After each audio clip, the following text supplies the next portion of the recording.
দুইটা শব্দ, হ্যাঁ, অ্যাড্রেনার্জিক, কোলিনার্জিক। তো অ্যাড্রেনার্জিক শব্দটা এসেছে অ্যাড্রেনালিন, এগুলো লেখার বিষয় না, লেখলে আপনাদের সুবিধা, পরে দেখলে একটু মনে পড়বে আগে, ঠিক আছে। অ্যাড্রেনালিন, নরঅ্যাড্রেনালিন দুটো শব্দ শুনবেন আপনারা, হ্যাঁ। যারা আগে একটু দেখে এসেছেন তাদের জন্য সহজ, হ্যাঁ, ঠিক আছে। একটা শব্দ হচ্ছে অ্যাসিটাইল কোলিন, কোলিন। এই যে অ্যাড্রেনালিন, নরঅ্যাড্রেনালিন, এটার সাথে সম্পর্ক রেখে শব্দটা হচ্ছে অ্যাড্রেনার্জিক, আর অ্যাসিটাইল কোলিন থেকে শব্দটা হচ্ছে কোলিনার্জিক, ঠিক আছে। আরেক ভাষায় এটারই আরেক নাম হচ্ছে সিম্প্যাথেটিক, হ্যাঁ, এটারই আরেক নাম হচ্ছে প্যারাসিম্প্যাথেটিক, হ্যাঁ। মানে এই দুটো শব্দ হচ্ছে ফার্মাকোলজির পরিভাষা, হ্যাঁ। আর সিম্প্যাথেটিক, প্যারাসিম্প্যাথেটিক যেটা হচ্ছে ফিজিওলজির পরিভাষা, ঠিক আছে। জিনিস একই, হ্যাঁ। যখন ফিজিওলজি পড়ানো হয় মেডিকেলে তখন ওই দুটো শব্দ ব্যবহার করে, সিম্প্যাথেটিক, প্যারাসিম্প্যাথেটিক। আবার যখন পরের ক্লাসে মানে থার্ড ইয়ারে ফার্মাকোলজি পড়ানো হয় তখন অ্যাড্রেনার্জিক, কোলিনার্জিক। মানে অ্যাড্রেনার্জিক বললে ওই সিম্প্যাথেটিক বুঝতে হবে, আর কোলিনার্জিক বললে প্যারাসিম্প্যাথেটিক বুঝতে হবে, ঠিক আছে। আপনার জন্য অত কিছু লাগবে না, এই দুটো মনে রাখলে হবে, ঠিক আছে। সিম্প্যাথেটিক, কারণ লেকচার শেষে দেখে এত কিছু মাথায় কিছু থাকবে না, ঠিক আছে। ওই ল্যাবেটালল, আলফা মিথাইল ডোপা এগুলো মনে থাকবে।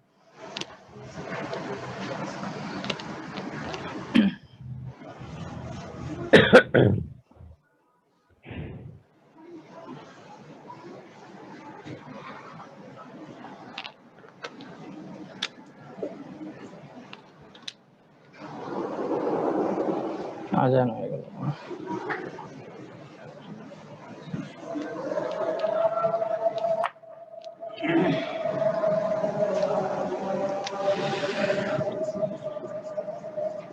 আরো দুটো পরিভাষা আলোচনা করে ফেলি নামাজের আগে, হ্যাঁ। অ্যাগনিস্ট, এগুলো সময় নিচ্ছে কেন, এই শব্দগুলো না বুঝলে পরে যখন এগুলো বারবার উচ্চারণ করব আপনাদের একটু কষ্ট হয়ে যাবে, ঠিক আছে।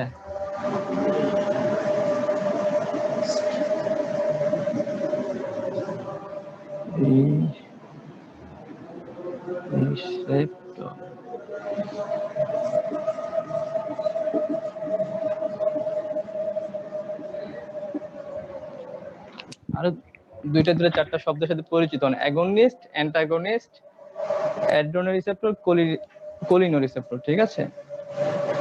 অ্যাগনিস্ট বলা হয় কোনটাকে, রিসেপ্টর তো নাম শুনেছেন, রিসেপ্টর, তাই তো।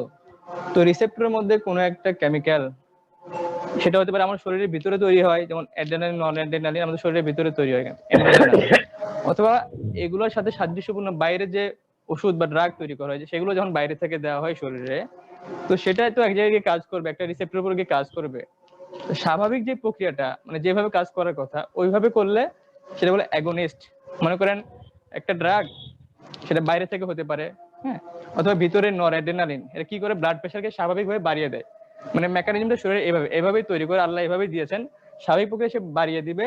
তাহলে ওই অ্যাড্রেনালিন বা নরঅ্যাড্রেনালিন রিসেপ্টরের উপরে গিয়ে কাজ করলে ব্লাড প্রেশার বেড়ে যাবে, তাহলে সেটা অ্যাগনিস্ট হিসেবে কাজ করলো, ঠিক আছে, তার স্বাভাবিক কাজটা করলো। আর এটার উল্টাটা করলে সেটা হচ্ছে অ্যান্টাগনিস্ট। এটা উল্টাটা, মানে এই আমরা যখন রিসেপ্টর পড়বো, হ্যাঁ, যেমন alpha 1 receptor, beta receptor, adrenal receptor যেগুলো আছে, তো ওটার উপর স্বাভাবিকভাবে কাজ করলে সেটাকে বলে অ্যাগনিস্ট ড্রাগ। আর যখন আরেকটা ড্রাগ মানে এটা উল্টা বৈশিষ্ট্য সম্পূর্ণ ওই রিসেপ্টর উপরে কাজ করে, মানে অ্যাগনিস্টের উল্টা কাজটা করবে, সেটা অ্যান্টাগনিস্ট। একটু বুঝেছেন তো নাকি?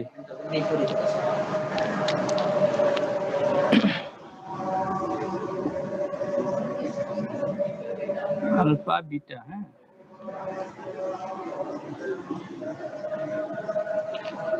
অ্যাড্রেনাল রিসেপ্টর হচ্ছে যখন ওই ড্রাগ গুলো অথবা শরীরের ভিতরের যে কেমিক্যাল সাবস্টেন্স সেগুলো যখন অ্যাড্রেনাল রিসেপ্টর উপর কাজ করে, হ্যাঁ, অ্যাড্রেনার্জিক ড্রাগ গুলো, যেমন শরীরের ভিতরটা যদি চিন্তা করেন, অ্যাড্রেনালিন, নরঅ্যাড্রেনালিন অথবা এপিনেফ্রিন, নরএপিনেফ্রিন, ডোপামিন, তখন যে রিসেপ্টর উপর কাজ করার কারণে এই আলফা বিটা এগুলোর উপর কাজ করে, এজন্য এটার নাম হচ্ছে অ্যাড্রেনাল রিসেপ্টর। যেহেতু অ্যাড্রেনালিন, নরঅ্যাড্রেনালিন এগুলোর উপর কাজ করে, নাম হয়ে গেছে অ্যাড্রেনাল রিসেপ্টর, ঠিক আছে। আর অ্যাসিটাইল কোলিন জাতীয়, অ্যাসিটাইল কোলিন শরীরের ভিতরে তৈরি হয়, এবং এই জাতীয় বাইরে থেকে যেগুলো তৈরি করে ভিতরে দেওয়া হয় শরীরে, সেগুলো এই রিসেপ্টরগুলোর উপর কাজ করে, মাস্কারেনিক, নিকোটিনিক। এই জন্য এটার নাম হচ্ছে কোলিনো রিসেপ্টর, কারণ অ্যাসিটাইল কোলিনের সাথে সাদৃশ্যপূর্ণ। ঠিক আছে, এতটুকু মাথায় রাখলেই হবে।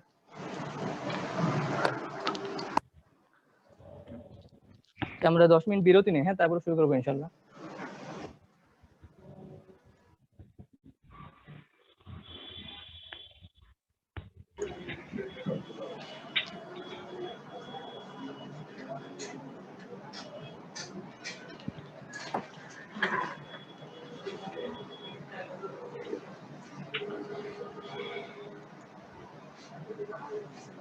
ঠিক আছে, শুরু করা যাক। হ্যাঁ,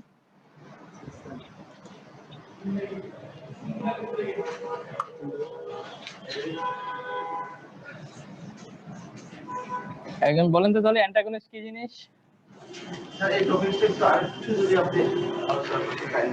কোনটা? একজন তো অলরেডি অভিযোগ করছে এটা আজকের টপিক না। ওকে, লেখা আসবে না,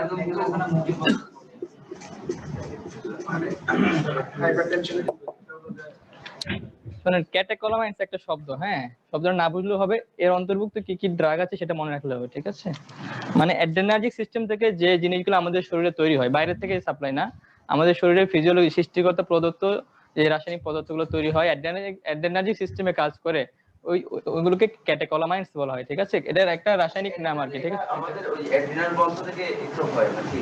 না না, অ্যাড্রিনাল গ্রন্থ থেকে না।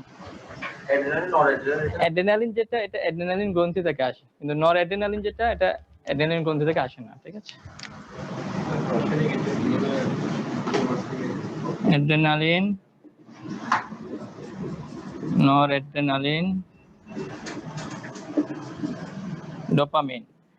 ঠিক আছে, এই তিনটা আমাদের শরীরের ভিতরে তৈরি হয়, এই জন্য এন্ডোজেনাস বলা হয়, মানে শরীরের অভ্যন্তরে। এন্ডো মানে কি ভিতরে, এক্সো মানে বাইরে। হ্যাঁ, তো এই তিনটা জিনিস আমাদের শরীরের ভিতরে তৈরি হয়। ক্যাটেকোলামাইন নামটা এসেছে ওই ক্যাটেকল, মানে একটা রাসায়নিক কেমিক্যাল স্ট্রাকচার, যেটা ওটার সাথে সাদৃশ্য রেখে এটাকে ক্যাটেকোলামাইন্স বলা হয়। এটা না বুঝলেও হবে, মনে না রাখলেও হবে, শুধু মনে রাখলে হবে যে এই তিনটা ড্রাগ আমাদের শরীরের ভিতরে তৈরি হয়। ড্রাগ বলা ভুল হচ্ছে, মানে রাসায়নিক পদার্থ। ঠিক আছে, যদি বাইরে থেকে দেয় তাহলে অনুরূপ তৈরি করে, তাহলে সেটাকে ড্রাগ বলা হয়। ঠিক আছে, তো অ্যাড্রেনার্জিক সিস্টেমে কাজ করে, এটা মনে রাখলে হবে। ঠিক আছে, আর এগুলোর স্ট্রাকচারের সাথে সাদৃশ্য রেখে বাইরে থেকে কিছু সংশ্লেষণ করা হয়, তৈরি করা হয়।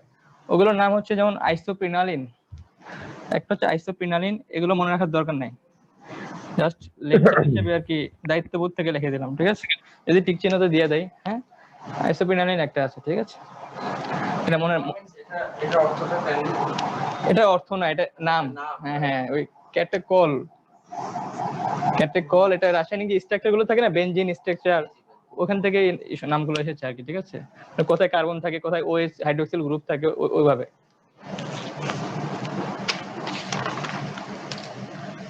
ডোবিউটামিন একটা আছে, হ্যাঁ, এখানে একটা ডোবিউটামিন আছে। ঠিক আছে, এটা লিখে ফেলেন, ডোবিউটামিন।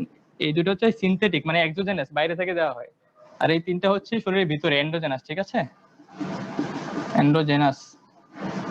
আর এগুলো হচ্ছে সিনথেটিক, মানে বাইরে থেকে তৈরি করা হয়, সংশ্লেষণ, সিনথেটিক।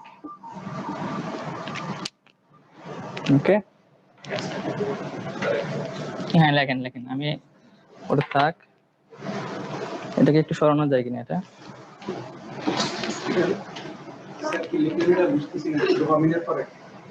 আইসোপ্রিনালিন, আমার লেখাটা খারাপ হয়ে গেছে আজকে। না, ডাক্তারদের লেখা খুব ভালো হয়, বুঝছেন তো।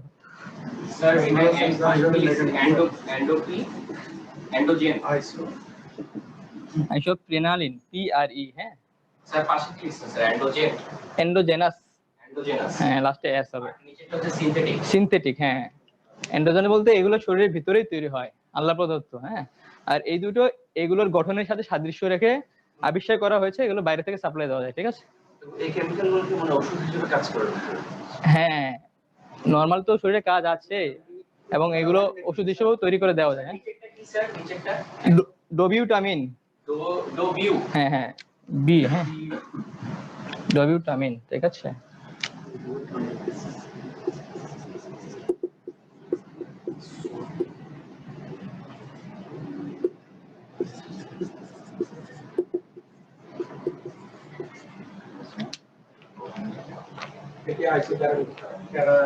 প্রিনালিন, PRE NALINE, হ্যাঁ সিনথেটিক, হ্যাঁ এটা না লিখলে অন্তত এক্সোজেনাস শব্দটা লিখতে পারেন, তাহলে সুবিধা হবে। এন্ডোজেনাস, এক্সোজেনাস, ঠিক আছে। হ্যাঁ এক্সোজেনাস, বাইরে থেকে এগুলো দেওয়া হয়, ঠিক আছে। তাহলে অ্যাড্রেনার্জিক রিসেপ্টর যেগুলো আছে, মানে এই যে জিনিসগুলো আমি লিখলাম এখানে, এক্সোজেনাস, এন্ডোজেনাস, এরা কাজ করে কোথায়? এরা ওই আলফা রিসেপ্টর বিটা রিসেপ্টর গিয়ে কাজ করে, ওখানে গিয়ে বাইন্ড করে আর কি। মনে করেন এটা যদি একটা রিসেপ্টর হয়, আমি অ্যাড্রেনালিন দিলাম অথবা নর অ্যাড্রেনালিন দিলাম, গিয়ে এর সাথে বন্ধন তৈরি করলো, গিয়ে স্বাভাবিক যে ফিজিওলজিক্যাল কাজ করে, ঠিক আছে। এটা মনে করেন কিভাবে বুঝাবো, মনে করেন একটা ঘরের দরজা, ঠিক আছে, এটা একটা ঘর, এর একটা দরজা, ঠিক আছে। তো একজন আগন্তুক এখানে আসবে, এসে 2 দিন থাকবে, তাকে মেহমানদারি করা হবে, সবাই খুশি হবে, ঠিক আছে, হ্যাঁ রিসিভ করা হবে, ঠিক আছে। তো এই ড্রাগ অ্যাড্রেনালিন, নর অ্যাড্রেনালিন, আমাদের সেল যে আছে কোষ, তার মধ্যে কিছু এরকম চ্যানেল আছে, রিসেপ্টর আছে, হ্যাঁ গিয়ে কাজ করবে, ঠিক আছে। মানে একদম মলিকুলার ভিতরে, ঠিক আছে। আয়ন থাকতে পারে, আয়ন নাও থাকতে পারে, ঠিক আছে। কোনটা এরকম গেটের মতো, কোনটা ছোট ছোট, বিভিন্ন রকম আছে, ঠিক আছে। এগুলোতে আঁকা মুশকিল, অনুবীক্ষণ যন্ত্র দিয়ে দেখা জিনিস, ঠিক আছে। কি কি আছে এটা মনে রাখা যায়। আলফা রিসেপ্টর আছে, বিটা রিসেপ্টর আছে, এটা আজকের আলোচনার বিষয়, যেটা অ্যাড্রেনার্জিক রিসেপ্টর, আলফা এবং বিটা। নেক্সট দিন যেটা করব আমরা কোলিনার্জিক পড়ব, সেখানে মাস্কারেনিক, সেখানে আমরা ওই এম মাস্কারেনিক নিকোটিন রিসেপ্টর আলোচনা করব। আজকে এতদূর আমরা যাব না, ঠিক আছে। আলফা এবং বিটার মধ্যে থাকবো। আলফা রিসেপ্টর 3টা, alpha 1, alpha 2, alpha 3। Beta receptor 2টা, বিটা 1 এবং বিটা 2। এখন শরীরের মাথা থেকে শুরু করে পায়ের নখ পর্যন্ত শত শত জায়গায় এগুলোর লোকেশন আছে, এক এক জায়গায় একটা কাজ করে, সবগুলো বলা মুশকিল, মনে রাখা মুশকিল, পারবেন না। ইম্পর্টেন্ট অঙ্গগুলো যেমন হার্টে, কিডনিতে, লাংসে কোনটা আছে, কি কাজ করে, এটা তুলে দিচ্ছি, ঠিক আছে। এটা মনে লিখে নেন। হার্টের মধ্যে কোনটা কোনটা থাকে? হ্যাঁ হ্যাঁ রিসেপ্টর আর সেল, জি জি রিসেপ্টর, রিসেপ্টর। হার্টের মধ্যে ব্রঙ্কাসে কোনটা থাকে? কিডনিতে কোনটা থাকে? আরো আছে, আমি যাচ্ছি, ইউরিনারি ব্লাডার, মূত্রথলিতে, হ্যাঁ ইউরিনারি ব্লাডার কোনটা থাকে? হ্যাঁ ব্রঙ্কাস, ব্রঙ্কাস। প্রোস্টেট নাম শুনেছেন? এখানে কোনটা থাকে? হার্টের মধ্যে থাকে বিটা 1, বিটা 2, ব্রঙ্কাসে থাকে বিটা 2, কিডনিতে থাকে বিটা 1, প্রোস্টেটে থাকে আলফা 1। হ্যাঁ লেখেন এগুলো। Beta 1, beta 2, beta 2, beta 1, alpha 1। আর ব্লাডারে থাকে, ব্লাডারে কি থাকে? ইউরিনারি ব্লাডার লেখেন, আমি সংক্ষেপে লিখছি।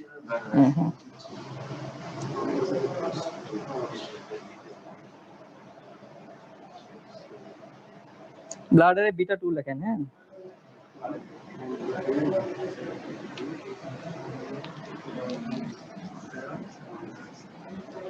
বিটা 2। আর এখানে M2 আছে,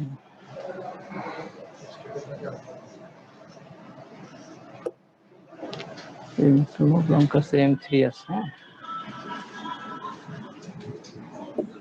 যদিও এটা আজকের বিষয় না, মানে এম যেটা, ঠিক আছে, এটা আমি বললাম নেক্সট ক্লাসে আলোচনা করব, কিন্তু M3 টা কি স্যার ব্রঙ্কাসে পাওয়া যায়? হ্যাঁ হ্যাঁ। আর M2 টা হার্ট, এই যে আলফা বিটা এগুলোর মধ্যে রিসেপ্টর, ওটা আরেক অধ্যায়, ঠিক আছে। এজন্য বিটা 1 রিসেপ্টর, বিটা 1 বিটা 2 লেখেন, দুইটা লেখেন আপাতত। আর আলফা ক্ষেত্রে আলফা 1, আলফা 2, আলফা 3 লিখতে পারেন, ঠিক আছে।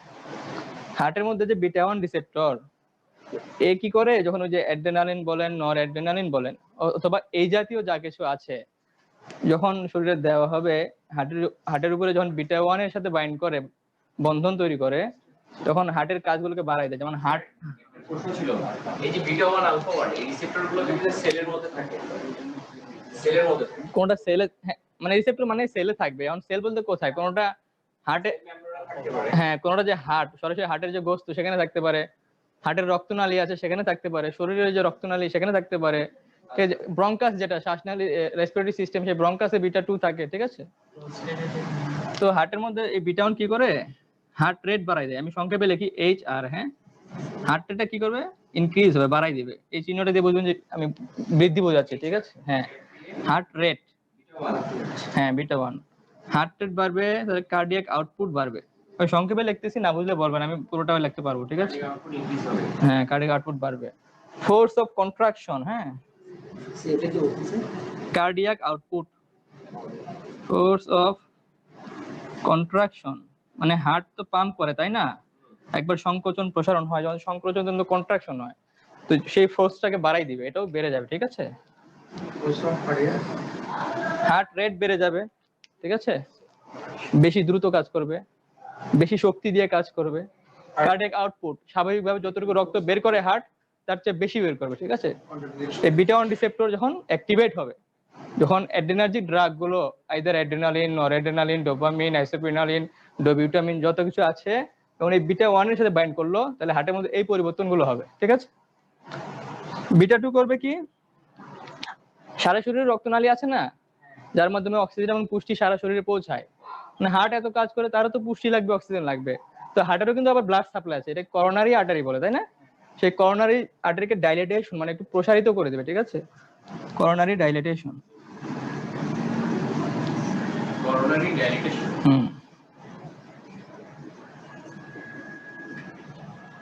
আমি বলেছিলাম না একটা কথা শুরুতে, যে অ্যাড্রেনার্জিকে যা করে কোলিনার্জিক তার উল্টাটা করে। তো হার্টের মধ্যে দেখেন মানে ব্যালেন্স ইম্পর্টেন্ট অর্গান, তো ব্যালেন্স রাখার জন্য আল্লাহ এই যেমন অ্যাড্রেনার্জিক দিয়েছে, সাথে কোলিনার্জিকও দিয়েছেন, ঠিক আছে। তো এরা যদি বাড়াই দেয়, কখনো বেশি বেড়ে গেলে ব্যালেন্স করার জন্য এরা আবার ঠিক উল্টাটা করে কমাই দেয়, ঠিক আছে, মাসকারেনিক।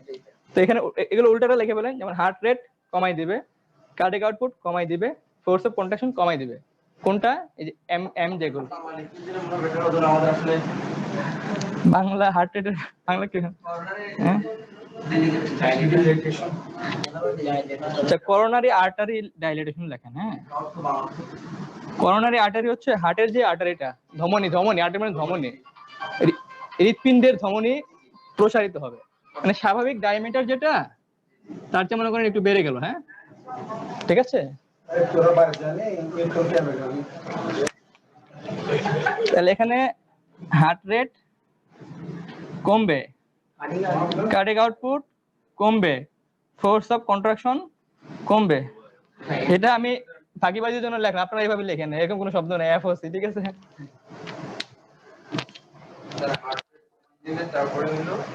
এটা উল্টাটা, মানে বিটা 1 এর উল্টাটা, হার্ট রেট কমবে, কার্ডিয়াক আউটপুট কমবে, ফোর্স অফ কন্ট্রাকশন কমবে। হ্যাঁ, মানে হৃৎপিণ্ডের ধমনী প্রসারিত, এটা এটা লাগে, ঠিক আছে। মানে ডায়ামিটারটা একটু বেড়ে যাবে, নরমাল ডায়ামিটার চলে যাবে। হ্যাঁ, যখন বিটা 2 টা অ্যাক্টিভেট হবে, ফাংশনিং হবে, এমনিতে স্বাভাবিকভাবে শরীরে আছেই, নরমাল একটা অবস্থায় কাজ করতেছে, কখনো যদি ওই শরীরে বেশি বেশি অ্যাড্রেনালিন বের হয়, নরঅ্যাড্রেনালিন বের হয়, ঠিক আছে। যেমন আপনাকে বললাম আমি আপনার পরীক্ষায় ফেল করে দেবো, এখন ভয়ে কি হবে, এই অ্যাড্রেনার্জিক নার্ভাস সিস্টেম কাজ করবে, ঠিক আছে, অ্যাড্রেনালিন বের হবে, নরঅ্যাড্রেনালিন বের হবে, আপনার হার্ট রেট বেড়ে যাবে, মুখ ধরফর করবে, ঠিক আছে, বুঝছেন। আবার বাসায় যখন চলে যাবে, ফোন দেবো যে না আপনাকে ফেল করাবো না, ভালো নাম্বার দিয়েছে, ঠান্ডা হবেন, শুয়ে শিখুন, ঘুম হবে, তখন এই কোলিনার্জিক কাজ করবে, হার্ট রেটটা স্বাভাবিক নামাই দিবে, যতটুকু বাড়াই দিয়েছিল ততটুকু কমাই দিবে, ঠিক আছে, ধরফরটা কমে যাবে। হ্যাঁ, ঠিক আছে। হঠাৎ বাঘ দেখলেন, কুকুর ধাওয়া করছে, কোনটা কাজ করবে, অ্যাড্রেনালিন বিটা 1, ঠিক আছে। নিরাপদ জায়গায় পৌঁছে গেলেন, কাজ করবে কোনটা, এটা, ঠিক আছে। বুঝে পেলে? আচ্ছা থাকুক, ওইদিকে চলে যাই। বিটা 2 কোথায় থাকে, ব্রঙ্কাসে। নরমালি আমাদেরকে M2 এবং M3 একটু জাস্ট নামটা বলে দেওয়া যাবে, এটা আসলে কি? এটার কোনো ফুল মিনিং নাই, এটা মাসকারেনিক থেকে আছে, মাসকারেনিক, MUSCARINIC, ঠিক আছে। এম আর এন দিয়ে যেটা আজকে আমি লিখিনি, ওটা হচ্ছে নিকোটিনিক, ওটা বলেছিলাম পরবর্তী ক্লাসে। হ্যাঁ, নিকোটিনিক, এটা না লেখলেও হবে এখন, ঠিক আছে। আমি এটা এটার সাথে ব্যালেন্স করার জন্য এটা লিখলাম, যে এটা বেড়ে গেলে এটা কমাবে, এটা কমে গেলে এটা বাড়াবে, ঠিক আছে। আর ব্রঙ্কাসে কি থাকে, বিটা 2 রিসেপ্টর, ওখানে এখন যে অ্যাড্রেনার্জিক কেমিক্যাল গুলো যাবে, অ্যাড্রেনালিন, নরঅ্যাড্রেনালিন, ডোপামিন অথবা এই জাতীয় কিছু বাইরে থেকে দিলে, এখন এটা অ্যাক্টিভেট হবে, হলে কি হবে, ব্রঙ্কাসটা কি হবে, ব্রঙ্কো ডাইলেশন হবে, ডাইলেটেশন, ওই হার্টের কর্নারি আর্টারি যেটা প্রসারিত হ্যাঁ, হলে কি হবে, এটা নরমালি হয়। অ্যাজমা রোগীর ক্ষেত্রে এই জিনিসটা কাজে লাগানো হয়। অ্যাজমা রোগীর হয় কি, হাঁপানি রোগীদের কনস্ট্রিকশন হয়ে যায়, গলাটা চেপে আসে, শ্বাসকষ্ট হয়, তখন ওই সালবিউটামল দেওয়া হয়। সালবিউটামল কি করে, এই বিটা 2 থেকে কাজ করে একটু সংকোচনটা কমিয়ে প্রসারিত করে দেয়, আরাম পায়, স্বাভাবিকভাবে শ্বাস নিতে পারে। ঠিক আছে, এটা হচ্ছে বিটা 2। ব্রঙ্কো ডাইলেটেশন লেখেন। এই যারা অনলাইনে আছেন শুনছেন কি? কজন আছে? 5 জন। হ্যাঁ স্যার শুনতেছি। ওকে, না বোঝা গেলে বলতে হবে। হ্যাঁ, অবশ্যই স্যার। ডাইলেটেশন, ঠিক আছে। আর M3 লিখেছি তো, তাহলে এটা উল্টাটা করে ব্রঙ্কো স্পাজম, মানে ব্রঙ্কো কনস্ট্রিকশন করে, ওটার মতো আর কি। এখানে বিটা উল্টাটা M2 করে, মানে বিটা উল্টাটা M3 করে। হ্যাঁ, এখানে তাহলে উল্টাটা লিখে বলেন যে ব্রঙ্কো স্পাজম, ব্রঙ্কো স্পাজম। আমি একটু শর্টকাট লিখতেছি। হ্যাঁ, না বুঝলে বলবেন ব্রঙ্কো স্পাজম, স্পাজম SPASM, অথবা এটা হ্যাঁ কন্ট্রাকশনও লিখতে পারেন, কিন্তু স্পাজম শব্দটা বেশি প্রচলিত। হ্যাঁ, সংকুচিত হয়ে যাবে। হ্যাঁ, চেপে ধরা, কনস্ট্রিকশন। ঠিক আছে। কিডনিতে বিটা 1 আছে। এই ভদ্রলোক করে কি, এখানে যখন অ্যাড্রেনার্জিক ড্রাগ গুলো যায়, এটা যখন বিটা 1 যখন অ্যাক্টিভেট হয়, তাহলে কিডনিতে রেনিন নামে একটা রাসায়নিক পদার্থ আছে, কেমিক্যাল সাবস্টেন্স, রেনিনটা বেশি বেশি সিক্রেশন হয়। তো রেনিন সিক্রেশন হলে হয় কি, এর পরবর্তী ধাপগুলো, মানে ব্লাড প্রেশার বাড়ার জন্য, বৃদ্ধি করার জন্য পরবর্তী ধাপগুলো দ্রুতগামী হয়, ফলে ব্লাড প্রেশার বেড়ে যায়। হ্যাঁ, তো এতটুকু লিখলে হবে যে রেনিন রিলিজ বেড়ে যায়। হ্যাঁ, ইনক্রিজ রেনিন রিলিজ, মানে স্বাভাবিক অবস্থায় তো একটা ভারসাম্যপূর্ণ অবস্থায় রেনিন বের হচ্ছে, যখন বিটা 1 বেশি বেশি অ্যাক্টিভেট হবে, অ্যাড্রেনার্জিক ড্রাগ গুলো ওখানে গিয়ে কাজ করবে, হ্যাঁ, তখন হবে কি, রেনিন রিলিজ বেড়ে যাবে। শেষ পর্যন্ত সোডিয়াম, পানি শরীরের মধ্যে বেশি ধরে রাখবে, রক্তের সাথে পানি মিশে আরো বেশি প্রেশার হবে, লোড হবে, ব্লাড প্রেশার বেড়ে যাবে। ঠিক আছে, তো রেনিন রিলিজ মনে রাখলে হবে। ইউরিনারি ব্লাডার, হ্যাঁ হ্যাঁ, কোনটা কোনটা? এটা এটা এটা আমি বুঝাচ্ছি ইনক্রিজ, বৃদ্ধি পাওয়া। হ্যাঁ, রিলিজ মানে রেনিন যে রিলিজ হয়, বের হয়, সেটা বেশি পরিমাণে বের হবে, রেনিন রিলিজটাই বেড়ে যাবে, এটা বুঝাচ্ছি আমি। ঠিক আছে, স্বাভাবিকভাবে যতটুকু বের হচ্ছিল এখন বেশি বেশি রিলিজ, হরমোন জাতীয়। হ্যাঁ, তো অনেক কিছু জানেন দেখি। হ্যাঁ, রেনিন হরমোন, এটা তো আসলে ভালো জানেন। ঠিক আছে, আর ইউরিনারি ব্লাডার থাকে বিটা 2। হ্যাঁ, বিটা 2 করে রিল্যাক্সেশন, আর M2 M3 ও থাকে, এটা কন্ট্রাকশন করে। একটু লিখে ফেলেন, প্রোস্টেটে আলফা 1। হ্যাঁ, কন্ট্রাকশন। রেনিনটা বেড়ে গেলে কি হয়? এটা ওই যে রেনিন অ্যাঞ্জিওটেনসিন 1 কে অ্যাক্টিভেট করে, তারপরে অ্যাঞ্জিওটেনসিন 2 অ্যাক্টিভেট হয়, সেগুলো আবার ওই যে কি বলে অ্যালডোস্টেরনকে বাড়ায় দেয়। অ্যালডোস্টেরন আবার ওই সোডিয়াম এবং ওয়াটার বেশি ধরে রাখে, প্রস্রাবের মাধ্যমে এগুলো বের হয়, ওয়াটার বেশি। হ্যাঁ, প্রস্রাবের পানি জাতীয় তো প্রস্রাব, তো তখন বেশি বের হতে দেয় না, প্রস্রাবের যে পানি অংশটা এগুলোকে ধরে রাখে, সোডিয়ামকে ধরে রাখে, ফলে ব্লাড ভলিউমটা বেড়ে যায়। ব্লাড তরল, ওয়াটার তরল, ব্লাড ভলিউম বেড়ে গেলে ব্লাড প্রেশার মধ্যে লোড বাড়ে, ব্লাড প্রেশারটা বেড়ে যায়। ঠিক আছে, আলটিমেট অ্যাকশনে। হ্যাঁ, না এটা বিটা 1, আর ইউরিনারি ব্লাডারে বিটা 2 করে কি, কন্ট্রাকশন করে, সরি রিল্যাক্সেশন করে। ভুল বলতেছে কি, রিল্যাক্সেশন করে। হ্যাঁ, রিল্যাক্সেশন করে মানে ওই প্রসারণ করে একটু। ঠিক আছে, রিল্যাক্সেশন করে। ইউরিনারি ব্লাডারে যে বস্তুটা আছে, রেট্রাসাল মাসল বলে, হ্যাঁ, সেটাকে রিল্যাক্স করে দেয়, সংকুচিত অবস্থায় থাকা থেকে একটু প্রসারিত করে দেয়। ঠিক আছে, যখন হ্যাঁ বেশি জমে গেলে তো কন্ট্রাকশন হয়, ইউরিন বের হয়ে যায়, আর যখন রিল্যাক্স হয় তখন এই বিটা 2টা কাজ করে। ঠিক আছে, হ্যাঁ কি বলতেছিলেন বলেন। আর এটার অপোজিটে থাকে M2 M3, লিখে বলতে পারেন M2 M3 উল্টাটা করবে, কন্ট্রাকশন করবে। মানে যখন আপনার যখন প্রস্রাবের বেগ পায়, তখন M2 M3 কাজ করে, ব্লাডারকে সংকোচন করে, প্রস্রাবটা ধাক্কা দিয়ে বের করে। ঠিক আছে, আর যখন প্রস্রাব বের হয়ে গেলে এখন তো আর সংকুচিত অবস্থা থাকার দরকার নাই, রিল্যাক্স হইতে হবে, কারণ আরো প্রস্রাব গিয়ে মূত্রথলিতে জমা হতে হবে, জায়গা লাগবে না ওখানে, তখন এই বিটা 2টা কাজ করবে। ঠিক আছে, রিল্যাক্স হয়ে যাবে। আর M2 M3 করবে কি, কন্ট্রাকশন, ঠিক আছে, এগুলো লিখে ফেলেন। এগুলো কেন আলোচনা করতেছি আমি, যখন আমরা এটার এই ব্লকার গুলো পড়বো, মানে অ্যান্টাগনিস্ট পড়বো, এটা তো স্বাভাবিক প্রক্রিয়া পড়তেছি। ধরেন বাইরে থেকে আমি আলফা ব্লকার দিলাম বা বিটা ব্লকার দিলাম, তো সে গিয়ে উল্টা কাজটা করবে। যেমন বিটা 2 করে কি স্বাভাবিকভাবে ব্রঙ্কো ডাইলেটেশন করে। আমি বিটা ব্লকার ড্রাগ দিলাম, বিটা 1 ব্লকার আছে, বিটা 2 ব্লকার আছে, তো যেই রোগীর অ্যাজমা তাকে যদি আমি বিটা 2 ব্লকার দেই, তা শ্বাসকষ্ট বেড়ে যাবে না? বেড়ে যাবে। তো ওইগুলো যদি সুবিধা হয়, এই জন্য একটু প্রাইমারিলি এগুলো আলোচনা করতে হচ্ছে, ঠিক আছে। M2 M3 এটার কন্ট্রাকশন লিখে দিবেন। ওই রিল্যাক্সেশন উল্টাটা আর কি, কন্ট্রাকশন, হ্যাঁ, সংকোচন, হ্যাঁ হ্যাঁ হ্যাঁ, ঠিক আছে।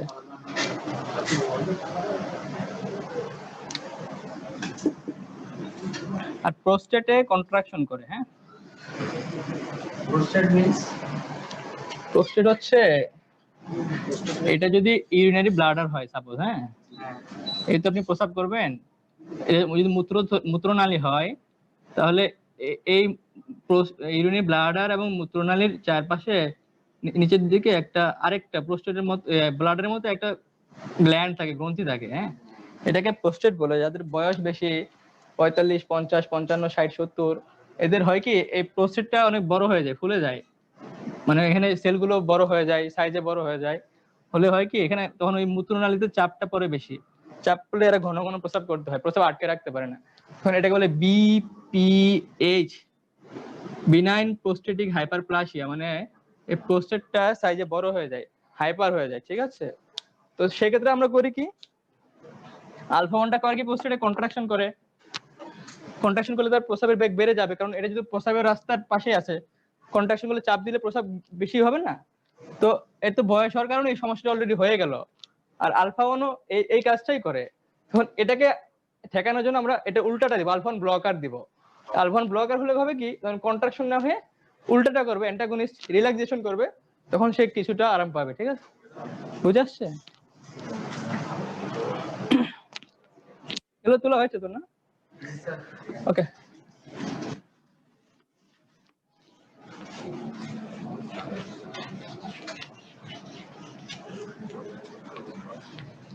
এবার চলে আসেন যে স্যার আজকের আলোচনার টপিক তো এটা না, আলোচনার টপিকে চলে আসছি আমরা, হ্যাঁ।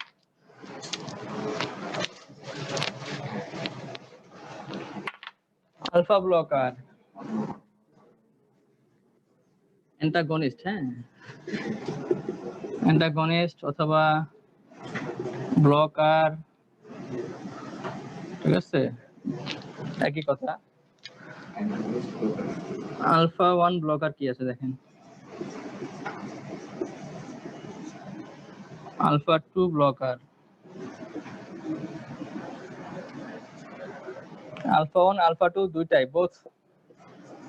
দুইটাকে ব্লক করে, হ্যাঁ, বোথ ব্লকার। যদি এভাবে লেখা ঠিক না, জাস্ট মনে রাখার জন্য যে দুইটাকে ব্লক করবে, ঠিক আছে, আলফা 1 আলফা 2, এখানে বোথ লেখে ব্র্যাকেটে আলফা 1 আলফা 2 লিখতে পারেন, যে আলফা 1 আলফা 2, হ্যাঁ। আর কিছু আছে, জি জি, হ্যাঁ, মানে আলফা, এটা আলফার মধ্যে বলতেছি, বিটা যায়নি এখনো, বিটা আছে, মানে আলফার মধ্যে দুটো টাইপ আছে, আলফা 1 আলফা 2। হ্যাঁ হ্যাঁ, beta 1 blocker, beta 2 blocker, both, beta 1 ও করে, বিটা 2 ও করে, হ্যাঁ, বিটা 2 ব্লকার। আলফা 1 ব্লকারের মধ্যে কি আছে, মোস্ট ইম্পর্টেন্টলি প্রাজোসিন, ঠিক আছে, ট্যামসোলিন, আলফা 1 ব্লকার, হ্যাঁ, alpha 1 blocker, prazosin, tamsulosin, TAMSULOSI।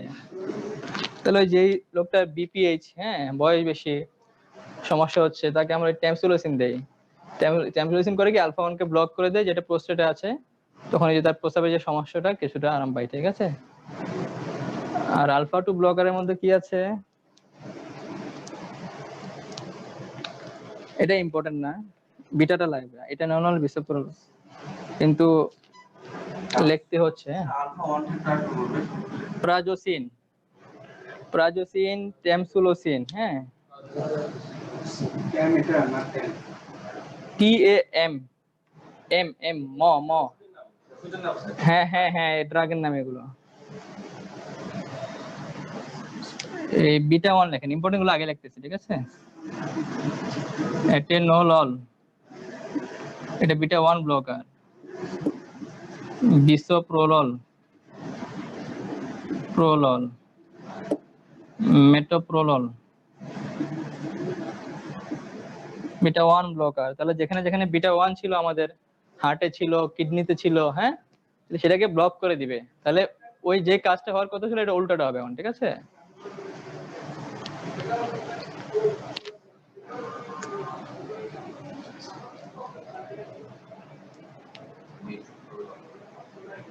Beta 2 এর মধ্যে আছে ইম্পর্টেন্ট প্রোপ্রানোনল, না বিটা 2 না, এটা হচ্ছে বোথ। যেগুলো কম ইম্পর্টেন্ট এগুলো আমি এখন খালি রাখতেছি, ঠিক আছে।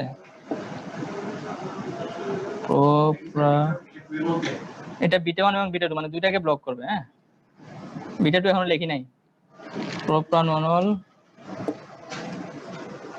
পিন্ডোলল, বিটা 1 এর তিনটা আপনি স্টার মার্ক দিয়ে রাখেন, ঠিক আছে। অন্তত প্রথম দুইটা তো অবশ্যই।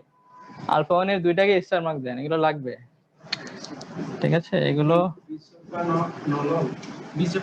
বিসোপ্রোলল, ROLOL, ঠিক আছে। প্রোপ্রানোনল, নিচেরটা না পারলে উপরেরটা পারতে হবে, ঠিক আছে। আর আলফা 2 বিটা 2 খালি রেখেছি কারণ এগুলো খুব একটা ব্যবহার হয় না। তারপর আমি একটা একটা করে লিখে দিচ্ছি, হ্যাঁ। ইওহিম বিন বিটুকজামিন,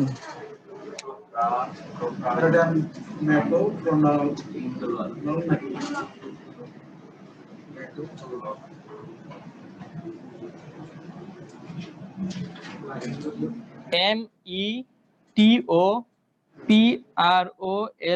মেটোপ্রোলল, ঠিক আছে।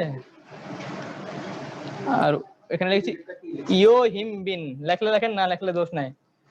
বিউটোক্সামিন লেখলে লেখেন, না লেখলে দোষ নাই। যদি লেখেন এমসিকিউ তে দিলে তাহলে একটু কারেক্ট করতে পারবেন আনসারটা আর কি, ঠিক আছে। কিন্তু ভাইবাতে এগুলো বলতে না বললে কেউ কিছু করবে না। কোনটা এটা, কোনটা? বিউটোক্সামিন, BUTOXAMINE, বিউটোক্সামিন, ঠিক আছে।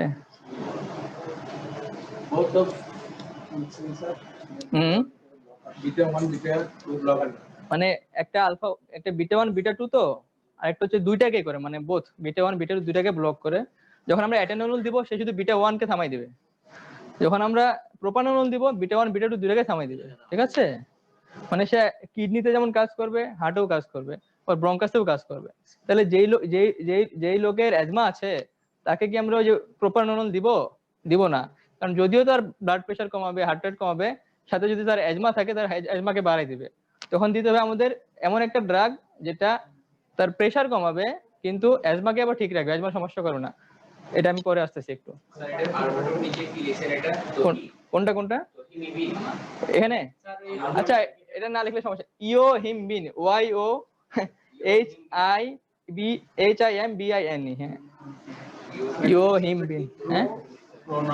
প্রোপ্রা আপনারা লিখতেছেন? এই ও মহিলাদের লেখা শেষ, আপনার শেষ হচ্ছে না কেন? প্রোপ্রানোল, প্রোপ্রানোল প্রতিযোগিতা নাই, কি বলে দেশ পুরো মহিলারা চালাচ্ছে, হাই হাই। এগুলো লিখেছেন, যেগুলো স্টার দিয়েছে এগুলো লিখেছেন না? এগুলো লিখলে হবে। ইওহিমবিন আর বিটক্সামিন না লিখলে গুণ নাই, ঠিক আছে। অ্যাটেনোল, বিসোপ্রোলল, মেটোপ্রোলল পারতেই হবে, প্রোপানোল পারতেই হবে, এগুলো মাফ নাই। এগুলো দেখেন না সার্চ দিয়ে কি কি আসে, ব্র্যান্ড নাম আমি পারি না, ঠিক আছে। সে দুইটা শব্দ লিখেছি না, বোথ। আলফা 1 আলফা 2 করলে ওটা বোথ, বিটা 1 বিটা 2 করলে ওটা বোথ। এবার আসি যে আলফা এবং বিটা দুইটাকে ব্লক করবে, ঠিক আছে, এটাও বোথ। আলফা এবং বিটাকে দুইটাকে ব্লক করবে। কে ব্লক করে এটা ইম্পর্টেন্ট, এটা পারতে হবে। একটা হচ্ছে ল্যাবেটেলল, ঠিক আছে, আর যে কার্ভিডেলল, বানানটা কি? লেবেটালল, কার্ভেডিলল, লেবেটালল, হ্যাঁ এ, আর কার্ভিডেলল। এরা আলফাকেও ব্লক করবে, বিটাকেও ব্লক করবে। হ্যাঁ, লেবেটালল, টিএ। মানে প্রেসার অনেক বেশি, হ্যাঁ, কোনোভাবে কমানো যাচ্ছে না, এমার্জেন্সি হয়ে গেছে, তখন এগুলো ব্যবহার করে লেবেটালল। ওই এরা ওই যে বিটা ওয়ানেও কাজ করবে, আবার যে আলফা ওয়ান কাজ করবে। আচ্ছা, আলফা ওয়ান কোথায় এটা মনে বলি না আমি, না? আলফা ওয়ান সাধারণত মোস্ট কমনলি ব্লাড ভেসেলে থাকে, আর ব্লাড প্রেশারটা তো ব্লাড ভেসেলের সাথে সম্পৃক্ত। তো যখন আমরা ওই আলফা ওয়ান ব্লকার দিব, প্রাইজোসিন, ট্যামসুলোসিন, ওরা ব্লাড আলফা ওয়ানকে ব্লক করে দিয়ে ব্লাড প্রেশার কমাই দেবে, ঠিক আছে? না না না না না, অ্যান্টাগনিস্ট বলতে পারেন, ঠিক আছে? অ্যান্টিবায়োটিক তো ভিন্ন জিনিস।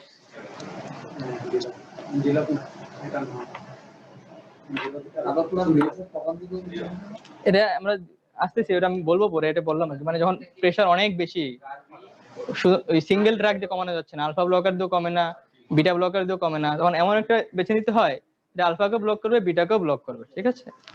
প্রেশার অনেক বেশি, 220, 220/200, 220/180, হ্যাঁ। এগুলো সাধারণত ওই মানে গর্ভবতী মহিলাদের কারো কারো হয়ে থাকে, হ্যাঁ। কোনো কিছুতে না কমলে তখন দেখে যে বাচ্চা বাচ্চুক আর না বাচ্চুক সিজার করে ফেলতে, কারণ মহিলা তো বাঁচাতে হবে, ঠিক আছে? এই দুটা স্টার, ঠিক আছে, এটা ভুল করা যাবে না। এই জন্য কোনো মহিলার যদি 20 সপ্তাহের পরে, মানে বাচ্চা পেটে আসার 20 সপ্তাহ পরে যদি তার প্রেসার বেশি, নিয়মিত চেক আপ করতে, হ্যাঁ, অন্তত পুরো প্রেগনেন্সি 3 বার চেক আপ করতে হয় 20 সপ্তাহ পরে। 20 সপ্তাহ মানে কয় মাস হয়? 3 মাস হয় নাকি? হ্যাঁ, না 3 4 12, 5 মাস হয় না? তো 5 মাস পরে বা 20 সপ্তাহ পরে যদি প্রেসার বেশি থাকে নরমালের চেয়ে, না আগে যেরকম ছিল বাচ্চা পেটে আসার আগে, এখন প্রেসার বেশি হয়ে যাচ্ছে, যদি পায়ে পানি আসে, হ্যাঁ, এবং চোখ মুখ হাত পা ফুলে যায়, পানি আসে যেটাকে বলে, চোখে ঝাপসা দেখে, মাথা ব্যথা বেশি হয়, তখন এমার্জেন্সি হিসেবে এটা মেডিকেল ভর্তি হতে, অন্তত ডাক্তার দেখাতে হবে, ঠিক আছে? আচ্ছা, এগুলো তো নাম করলাম, alpha blocker, beta blocker, both blocker, ঠিক আছে? মানে আলফা ব্লকার কখন ব্যবহার করব, বিটা ব্লকার কখন ব্যবহার করব, আলফা এবং বিটা ব্লক করে এমন ড্রাগ কখন ব্যবহার করব, ইন্ডিকেশন মানে রোগ নির্দেশ, তাই তো? ইন্ডিকেশনস, হ্যাঁ হ্যাঁ, মানে কখন কখন দেওয়ার অপশন আছে। মনে করেন 10 জায়গায় দেওয়া যাবে, ফার্মাকোলজি যখন পড়বো আমরা, মানে 10 জায়গায় দেওয়ার অপশন আছে, কিন্তু যখন মেডিসিনে যাব তখন আরো কমে আসবে, ঠিক আছে? তখন আরো স্পেসিফিক চলে যাব, যে এই জায়গায় দেওয়া গেল, এখানে দেওয়া ভালো, এখানে না দিলে ভালো, ঠিক আছে? তখন আরো সংকুচিত হয়ে আসে। আলফা ওয়ান ব্লকার কোথায় দেবো? ইন্ডিকেশন কার? Alpha one blocker. Alpha one blocker কি কি আছে? প্রাইজোসিন,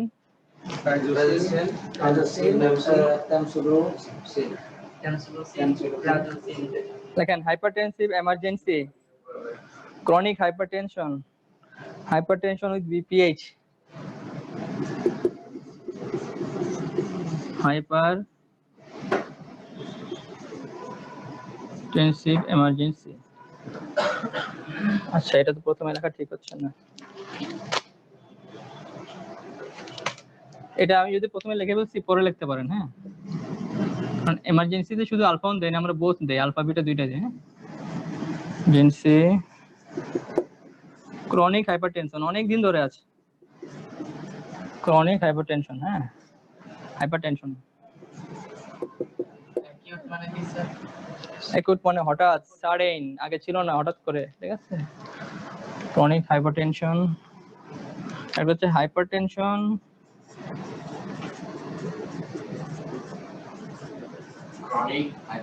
হ্যাঁ হ্যাঁ উইথ বিপিএইচ।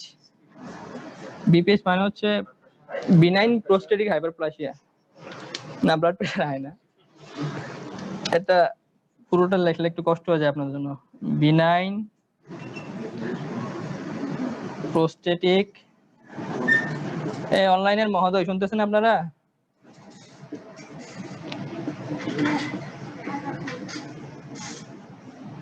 প্লাসিয়া, এত বড় শব্দ মনে রাখতে না হলে শুধু বিপিএস বলতে পারলেই হবে, ঠিক আছে? কাদের হয়, বয়স্কদের হয়। বিনাইন, বিনাইন প্রোস্টেটিক হাইপারপ্লাসিয়া, মানে প্রোস্টেট যেটা থাকে এটা বড় হয়ে যায়। এন্ড বিনাইন কেন বলতেছি, সাইজে বড় হয়ে যায়, তো ক্যান্সারের ক্ষেত্রে তো বড় হয়ে যায়, যেখানে ক্যান্সার হয় এটা বড় হয়ে যায়, তো এটা বড় হয়ে যায় বটে কিন্তু ক্যান্সার না। প্রোস্টেটিক হাইপারটেনশন নাকি হাইপারশিয়া? Prostatic hyperplasia, hyperplasia PLASIA, hyperplasia. হ্যাঁ, ফুলে যায় অনেক সময় কার কার ক্যান্সার ক্যান্সার দেখলাম এরকম মানে এটা ক্রনিক ফুলে গেছে হাত ফুলে গেছে এগুলো তো বানিয়ে এখানে যেখানে যেখানে হয়, এখানে ক্যান্সার এখানে ফুলে যাবে, যদি হাতে ছড়িয়ে যায় হাতে ফুলতে পারে। ফুলে যায় সবার না, সবার না, এটা কোন ধরনের ক্যান্সার কোথায় হয়েছে এগুলোর উপর ডিপেন্ড করে। জি, কে কি বলছে? এটা ক্রনিক অনেকদিন তারা হ্যাঁ, দীর্ঘ সময় ধরে আগে থেকে ছিল। তাহলে বাপ মার সবার হাইপারটেনশন, ওই বেচারা তো বেচারি দেখেছে 20 বছর বয়সে হাইপারটেনশন হয়ে গেছে, আগে থেকে ছোটবেলা থেকে। সাধারণত হাইপারটেনশন কাদের হয় 40 বছর 50 বছর একটা বয়স হয়ে গেলে তারপরে ধরা পড়ে, তাই তো? কিন্তু ওরা আগে থেকে আছে। হ্যাঁ, হতে পারে, কিন্তু খুব ছোটবেলা সাধারণত ধরা পড়ে না এগুলো, একটা নির্দিষ্ট বছর সময় পরে গিয়ে ধরা পড়ে। হ্যাঁ, রিস্ক হবে বলা যাবে না, কিন্তু ঝুঁকিপূর্ণ। হ্যাঁ, বাপ মার কারো অথবা দুইজনেরই প্রেশার আছে, ডায়াবেটিস আছে, তো সন্তানদের হওয়ার ঝুঁকি থাকে, হবে বলা যায় না, ঝুঁকি থাকে, ঠিক আছে? আর কারো থাকলেও ভয়ের কিছু নেই, চিকিৎসা আছে। এখানে যেটা হয় এমার্জেন্সিতে ওই ল্যাবেটেলল ওইগুলো ব্যবহার করা হয়। ল্যাবেটেলল আর একটা কি লিখেছিলাম, কার্বিডেলল না, এখানে ল্যাবেটেলল লেখেন, ঠিক আছে? কার্বিডেলল। ক্রনিক হাইপারটেনশন হলে ওই আলফা 1 ব্লকার গুলো, যে প্রায়োজেসিন, ডক্সাইসিন যেগুলো বললাম আর কি, প্রায়োজেসিন এগুলো ব্যবহার করা হয়, ঠিক আছে? হাইপারটেনশন আছে সাথে প্রোস্টেটের ওই সমস্যা বয়স্কদের যেটা হয়, তখন অপশন হচ্ছে প্রায়োজেসিন তো দেয়, এটা প্রেসার কমাবে, আর সাথে দেয় ওই ট্যামসুলোসিন, যেটা ওটা প্রোস্টেটের ওই কন্ট্রাকশনটাকে কমাই দিবে। হ্যাঁ, বানানটা কি ঠিক আছে? ট্যামসুলোসিন দেখেন তো একটু। হ্যাঁ, ঠিক আছে। প্রায়োজেসিন, ট্যামসুলোসিন, হ্যাঁ, সবগুলো তো প্রেসারের সমস্যা, প্রেসার বেশি, এই জন্য আমরা এগুলো দিচ্ছি। হ্যাঁ, এমার্জেন্সি ল্যাবেটেলল দিচ্ছে, ক্রনিক দীর্ঘদিন ধরে আছে কিন্তু খুব বেশি না, এটার মতো এমার্জেন্সি না, মানে মাইল্ড টু মডারেট, ঠিক আছে? 140-এর উপরে গেলে আমরা হাইপারটেনশন বলতেছি, তো ওর 140/100, 150/95 এরকম, ঠিক আছে? মানে মাইল্ড টু মডারেট, খুব খারাপ না, 200-220 এরকম না, সেক্ষেত্রে এগুলো ব্যবহার করা যায় প্রায়োজেসিন। হাইপারটেনশন আছে খুব বেশি না, মোটামুটি, সাথে বিপিএইচ আছে, তখন প্রায়োজেসিন দেওয়া যায়, ট্যামসুলোসিন দেয়, ঠিক আছে? বিপিএস এটা আর একটু বাংলা অর্থটা বলবেন? বেনাইন প্রোস্টেটিক হাইপারপ্লাসিয়া, মানে প্রোস্টেটটা বৃদ্ধি পায় সাইজে, বৃদ্ধি পেলে তার যে মূত্রনালীটা ওর ভিতর দিয়ে যেটা আসছে এখানে চাপ দিবে, তো তার প্রস্রাবে বেশি বেগ হবে, বারবার ঘন ঘন প্রস্রাব ধরে রাখতে পারবে, ঠিক আছে? এটা ইউরিনারি। হ্যাঁ হ্যাঁ, মূত্রনালীর পাশে। এটা স্যার পেন্সিল দিয়ে ট্যামসুলোসিন এর আগেও লিখেছি তো ওটা।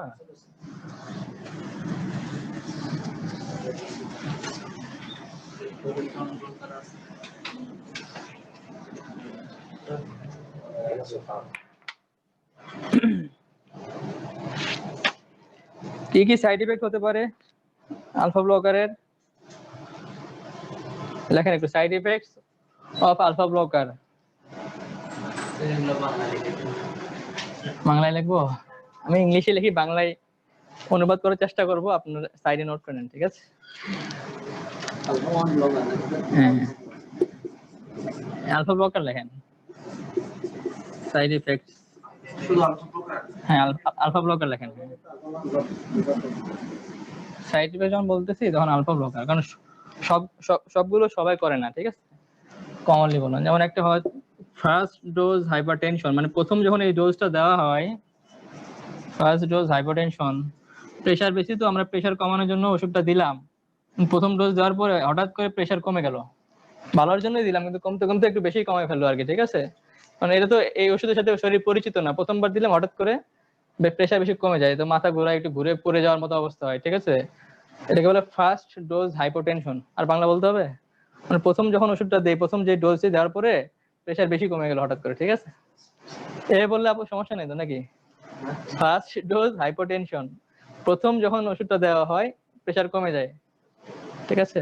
এখন এটার বাংলা অনুবাদ করা তো মুশকিল আমার জন্য। স্বাভাবিক থেকে আরো কমে যায়। হ্যাঁ হ্যাঁ হ্যাঁ, তখন মাথা ঘোরায় পড়ে যেতে নেই পেশেন্ট, ঠিক আছে। আর একটা হচ্ছে পোস্চুরাল হাইপারটেনশন, এটা আমি বলতেছি। এটা কি এক টাইম হয় না, প্রায়ই হয় এটা রোগীদের সবার সব হয় না, বাধ্যতামূলক বা এরকম হবেই বলা যাচ্ছে না, হয় প্রায়ই হয়। সবার হবে না, কার হবে বলা মুশকিল। আচ্ছা তো হয় হ্যাঁ, তো এটা শিখার উদ্দেশ্যে মাথায় রাখতে হবে, যখন এই রোগীকে এই ওষুধ দিতে হবে এটা আমার মাথায় থাকতে হবে যে এরকম সমস্যা হতে পারে, রোগীকে এটা বুঝাই বলতে হবে, ঠিক আছে। আর একটা হচ্ছে পোস্চুরাল হাইপোটেনশন। পোস্চুরাল হাইপোটেনশন মানে যখন এই আলফা ব্লকার গুলো আমরা দিব প্রেসারের রোগের, তো হয় কি এই ওষুধগুলো যখন ব্যবহার করা হয়, পোস্চার মানে অবস্থানটা বোঝায়, না আমি বসে আছি তো, বসা থেকে হঠাৎ করে দাঁড়ালাম, বসে ভালো ছিলাম, দাঁড়ানোর পরে হঠাৎ করে প্রেসার কমে গেল, এটা হলো পোস্চুরাল হাইপোটেনশন, মানে অবস্থার পরিবর্তনের কারণে প্রেসার কমে যাওয়া। বসা থেকে দাঁড়িয়ে এতটুকু মনে রাখলে হবে, বসা থেকে উঠে গেল হঠাৎ করে, এখন মাথা ঘুরাচ্ছে, প্রেসার কমে গেছে, ঠিক আছে, পড়ে যাবে এরকম অবস্থা। অন্ধকার দেখা দিলে মাঝে হ্যাঁ হ্যাঁ হ্যাঁ, এটা স্বাভাবিক মানুষের হতে পারে, বসেছিলাম ভালো ছিলাম, হঠাৎ করে দাঁড়ানোর কারণে অনেকক্ষণ ধরে বসেছিলাম, দাঁড়ানো হঠাৎ করে চোখের সামনে অন্ধকার দেখতেছি, পড়ে যাবে, তখন প্রেসারটা কমে যায়, ঠিক আছে। আপনারা অনেক ভালো জানেন। হ্যাঁ, আরো যে কিছু আছে, ডায়রিয়া, ভমিটিং, হ্যাঁ ভমিটিং, ডায়রিয়া, এগুলো লিখে বলেন, না লিখলেও গোনা নেই। মানে এই বমি লাগা, ডায়রিয়া, মাথা ব্যথা, মাথা ঘোরানো, এগুলো প্রায় যে কোনো ওষুধই করতে পারে, ঠিক আছে। এই জন্য পরীক্ষায় যখন কিছু না পারে ছাত্ররা এগুলো চোখ বন্ধ করে বলা শুরু করে, ঠিক আছে, আন্দাজে মেরে দেয়।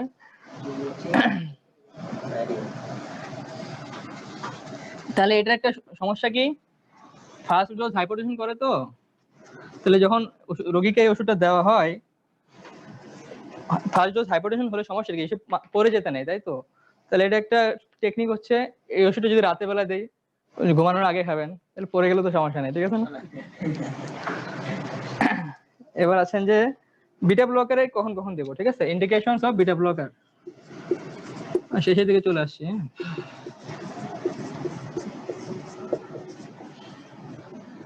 একটা হচ্ছে যে রাতে দেওয়া যাবে, আর প্রথম ডোজটা একটু কমাই দেবো, ঠিক আছে, যাতে প্রেসার বেশি কমায় না ফেলে, তখন আস্তে আস্তে বাড়ানো যাবে রোগীর রেসপন্স অনুযায়ী। ইন্ডিকেশন রোজ লিখে দেওয়ার সাহস আমার আছে, লিখে দেবো বিটা ব্লকার, হ্যাঁ, ইন্ডিকেশনস অফ বিটা ব্লকার। এটা রোগীর প্রেসার কত, বয়স কত, কতদিন ধরে, এগুলো অনেক ফ্যাক্টর আছে, ঠিক আছে। যেন স্পেসিফিক একটা লিখে দেওয়া মুশকিল, যে একে 20 মিলিগ্রাম, তো সবাইকে চোখ বন্ধ করে 20 মিলিগ্রাম দেওয়ার সময় তারা আরেক সমস্যা, ঠিক আছে। বিটা ব্লকার কখন দিব, ইন্ডিকেশন। আচ্ছা, মানে এগুলো তো আমরা কি পড়তেছি, যে অ্যাডিনার্জিক, তাই তো, আলফা ব্লকার, বিটা ব্লকার পড়তেছি, তো বিটা 1 বিটা 2 বললাম না, বিটা 1 যেটা, এটা কার্ডিও সিলেক্টিভ, মানে হার্টেই কাজ করে আর কি, ঠিক আছে। আর বিটা 1 যদি নন সিলেক্টিভ দেয়, যেমন প্রোপানোনল, এটা বিটা 1 বিটা 2 দুইটাতে কাজ করে না। তাহলে বিটা 1 এর ইন্ডিকেশন কখন কখন, ওই যাদের হাইপারটেনশন সাথে ডায়াবেটিস, হাইপারটেনশন সাথে অ্যাজমা, সেক্ষেত্রে যদি দিতে হয় বিটা ব্লকার, তখন বিটা 1 ব্লকার দিব, কোনগুলো, অ্যাটেনোনল, মেটোপ্রোলল, বিসোপ্রোলল। তাহলে হবে কি, ওই ডায়াবেটিস রোগীর, অ্যাজমা রোগীর ডায়াবেটিসের এবং অ্যাজমার সমস্যাটা করবে না, এই জন্য বলে কার্ডিও সিলেক্টিভ, মানে আমার প্রেসার কমানোর উদ্দেশ্য শুধু প্রেসারেই কমবে, সাথে ওই প্রেসারের রোগীর যে ডায়াবেটিস বা অ্যাজমা আছে ওটার কোনো সমস্যা করবে না। তাহলে ইন্ডিকেশন এটা লিখতে পারেন, যে hypertension with diabetes patient, hypertension with diabetic patient, হ্যাঁ, হাইপারটেনশন, আপনার পুরোটাই লেখেন, হাইপারটেনশন উইথ অ্যাজমা পেশেন্ট, হ্যাঁ, অ্যাজমা, সেক্ষেত্রে আমরা কোনটা দিব, বিটা 1 ব্লকার দিব, হ্যাঁ, বিটা 1 ব্লকার, অথবা কার্ডিও সিলেক্টিভ, মানে এটা হার্টেই থাকবে, অন্য কোথাও কাজ করবে না। Hypertension with DM, diabetes mellitus আর কি, ডায়াবেটিস লেখেন, ঠিক আছে। উইথ ডায়াবেটিস মেলাইটাস, হ্যাঁ হ্যাঁ, মানে প্রেসারের রোগী সাথে অন্য ডায়াবেটিসও আছে। হাইপারটেনশন, আমি হাইপার, আপনার পুরো শব্দটাই লেখেন হাইপার টেনশন, ঠিক আছে, আমার মতো ফাঁকিবাজি করার দরকার নাই। মানে একটা রোগীর হাইপার টেনশন আছে, মানে প্রেসারের সমস্যা আছে, বেশি প্রেসার, সাথে ওনার ডায়াবেটিসও আছে, সাথে ওনার অ্যাজমাও আছে, তখন আমরা যদি বিটা ব্লকার দিতে হয়, চয়েস হচ্ছে কি, বিটা 1 ব্লকার, ঠিক আছে। যাদের হৃদরোগ থাকে, আসতেছে, হ্যাঁ আসতেছে। এজমা, এজমা বিটা 1 ব্লকার আছে। কার্ডিও সিলেক্টিভ, মানে এগুলো হার্টে কাজ করে, ব্রঙ্কাসে যাচ্ছে না, আর এজমা বাড়াই দিচ্ছে না, ঠিক আছে, তার ডায়াবেটিস সমস্যা করতেছে না, প্রেসারের উদ্দেশ্য প্রেসারই কমাচ্ছে, ঠিক আছে। হ্যাঁ হ্যাঁ, আর 2 নাম্বারটা একটু কালি। মানে হাইপারটেনশন সাথে এজমা আছে আর কি, এটা বোঝাচ্ছি আমি, ঠিক আছে।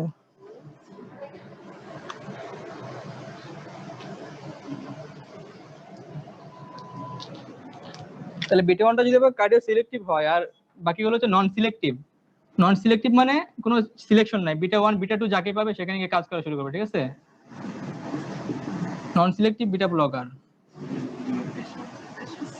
তাহলে নন সিলেক্টিভ কাকে দেবো?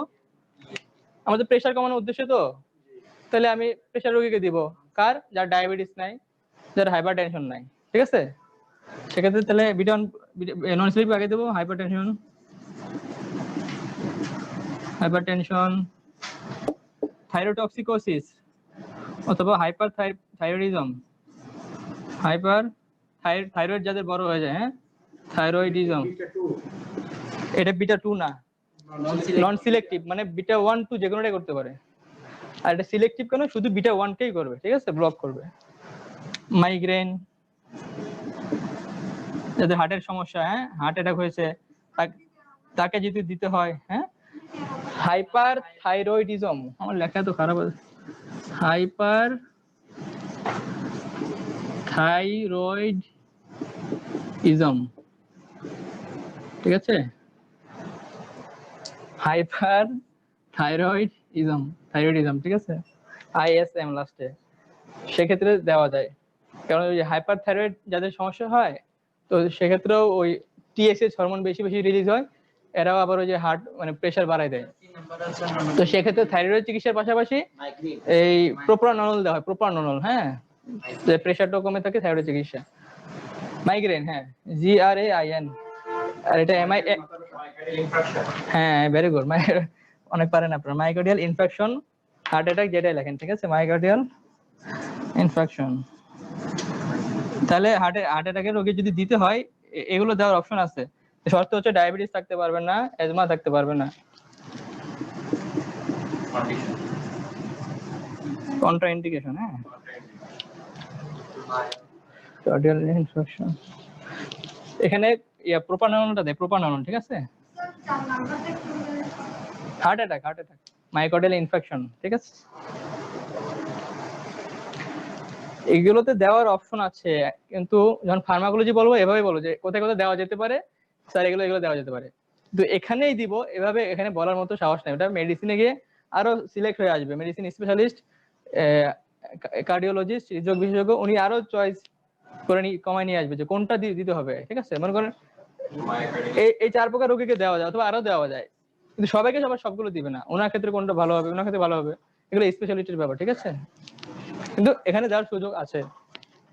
স্যার কোন কোন ক্ষেত্রে নন সিলেক্টিভিটি দেওয়া যাবে না, কোন কোন ক্ষেত্রে ডায়াবেটিস থাকে আর হ্যাঁ, অ্যাজমাতে দেব না, ডায়াবেটিস দেব না, ঠিক আছে, ডায়াবেটিস দেব না।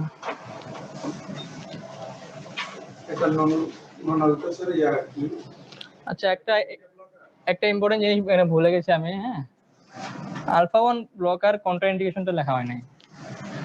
আলফা 1 ব্লকারের কন্ট্রাইন্ডিকেশন হচ্ছে যুবকদেরকে, হ্যাঁ, ইয়াং অ্যাডাল্ট মেল পারসন, তাদেরকে দেব না, তাদের ইরেকটাইল ডিসফাংশন, ইজাকুলেটরি ডিসফাংশন করতে পারে, হ্যাঁ, সহজ বাংলায় পুরুষত্বের সমস্যা করতে পারে, ঠিক আছে। তো বেচারা বিয়ে শাদী করবে, আপনার আগে তার সমস্যা করে দিল, সমস্যা, যুবকদেরকে, হ্যাঁ, আলফা ব্লকার লেখেন, কন্ট্রা ইন্ডিকেশন মানে দিব না, হারাম, ঠিক আছে।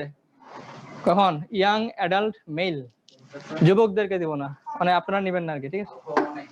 আলফা ব্লকার লেখেন, এটা আলফা 1 দেখুন, আসলে শুধু আলফা ব্লকার লেখেন, হ্যাঁ, সাইড ইফেক্টে কন্ট্রা ইন্ডিকেশন দিবই না, ঠিক আছে, সাইড ইফেক্ট করে দেখেই তো দিব না, হ্যাঁ, ইয়াং অ্যাডাল্ট, এখন তো বুড়া কেউ নাই, সবাই ইয়াং, ঠিক আছে। ইয়াং এর ডেফিনেশন তো চেঞ্জ হয়, ঠিক আছে, এখন 70 পর্যন্ত ইয়াং, ঠিক আছে, এরপরে বুড়ো। তাহলে আমরা কতদূর গেলাম? আলফা ব্লকার শেষ হলো। লাস্ট কি কি বলছে? আলফা ব্লকার শুধু ইয়ান এটাকে দেওয়া যাবে না? এই একটা মনে রাখেন, হ্যাঁ এই একটা মনে রাখেন। আর ওই তথ্যগুলো মনে রাখেন যে সিলেক্টিভ নন সিলেক্টিভ প্রেসারের রোগীর ক্ষেত্রে তো আমরা বিটা ব্লকার দিতে পারবো, কিন্তু যদি সাথে তার ডায়াবেটিস অ্যাজমা এগুলো থাকে সেক্ষেত্রে আমরা সিলেক্টিভটা দেবো না, বিটা 1 ব্লকারটা। হ্যাঁ, আর যা ডায়াবেটিস নাই, হাইপার অ্যাজমার সমস্যা নাই, শুধু প্রেসারের সমস্যাটা আদারওয়াইজ সুস্থ সে, সেক্ষেত্রে আমরা দিতে পারি প্রোপানল দিতে পারি, হ্যাঁ নন সিলেক্টিভ যেটা। ঠিক আছে, এবার আসেন side effect of beta blocker কি কি আছে। ব্রাডিকার্ডিয়া, হার্ট রেট কমাই দিবে। আমরা হার্টের মধ্যে যখন বিটা রিসেপ্টর পড়লাম যে হার্ট রেট কার্ডিয়াক আউটপুট বাড়াই দেয়, তাই না? তো এখন যখন এটা উল্টোটা করতেছি, ব্লকার দিচ্ছি, তাহলে হার্ট রেট কমাই দিবে, এটাকে ব্রাডিকার্ডিয়া বলে, মানে হার্ট রেটটা কমে যায়। ঠিক আছে, কোল্ড পেরিফেরি মানে হাত পা ঠান্ডা করে ফেলে। ঠিক আছে, side effect of beta blocker লেখেন না।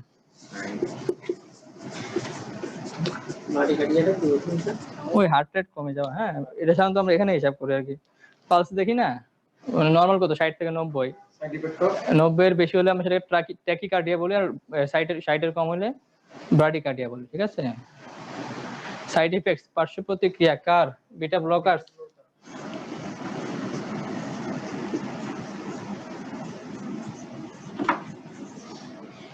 বিটা ব্লকার কি করে? ব্রাডিকার্ডিয়া করে। মানে হার্ট রেট কমে যাওয়া, পালস যেটা আছে হার্ট রেট আমরা এখানে দেখি যেটা নর্মাল হচ্ছে 60 থেকে 90, এর মধ্যে থাকলে নর্মাল, সাধারণত দেখা যাচ্ছে 60 এর কমে যাবে। ঠিক আছে, এই বিটা ব্লকারের ক্ষেত্রে ব্রাডিকার্ডিয়া হয়। সবার হবে বলা যায় না, কার হবে সেটা বলা যায় না। ঠিক আছে, ব্রাডিকার্ডিয়া হয়। আর কি হয়? কোল্ড এক্সট্রিমিটিস, হাত পা ঠান্ডা করে ফেলে। হ্যাঁ, এক্সট্রিমিটিস। তাহলে রেনল্ডস ডিজিজ নামে একটা ডিজিজ আছে, ওই রোগীদের শীতে হয় কি হাত পা ঠান্ডা হয়ে যায়, একদম সাদা হয়ে যায়, মানে রক্ত শূন্যতে এগুলোতে খুব বেশি ঠান্ডা ফিল করে। তো সেক্ষেত্রে যদি ওই ধরনের রোগীকে যদি আমরা এই বিটা ব্লকার দিতে যাই, তাহলে তার সমস্যাটা আরো বেড়ে যায়, আরো বেশি ঠান্ডায় সে ভুগবে। ঠিক আছে, মানে ঘর থেকে বেরিয়ে হতে পারে না এমন অবস্থা।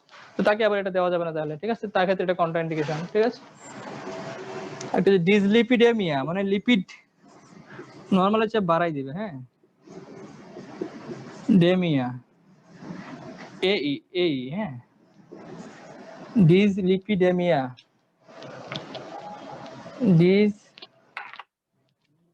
ডিসলিপিডেমিয়া। ঠিক আছে, মাস্কিং এফেক্ট অফ মানে লিপিডের যে নরমাল ভ্যালু ছিল আমাদের, কোলেস্টেরল, ট্রাইগ্লিসারাইড, এলডিএল, এইচডিএল যতটুকু থাকার কথা তার চেয়ে বেড়ে যাবে। ঠিক আছে, dyslipidemia. Masking effect of hypoglycemia, effect of hypoglycemia. ঠিক আছে, এটার অর্থ হচ্ছে যে মাস্ক মানে বুঝুন তো, হ্যাঁ মুখোশ, তাই তো। হাইপোগ্লাইসেমিয়া মানে একটা রোগীর হাইপোগ্লাইসেমিয়া, সুগার লেভেল কমে গেছে নরমালের চেয়ে, যদি বিটা ব্লকার তাকে দেই তাহলে সে করে কি, ওটা আমার বোঝা মুশকিল, ডাক্তারের জন্য সেটা বোঝা মুশকিল যে কমে গেছে, ওদিকে ভিতরে ক্ষতি করে বোঝা গেলে না একটা ব্যবস্থা নেওয়া যায়, রোগীর সুগার কমে গেছে, সুগার দিতে হবে বা চিনি শরবত বা মিষ্টি খাওয়াতে হবে, তাই না?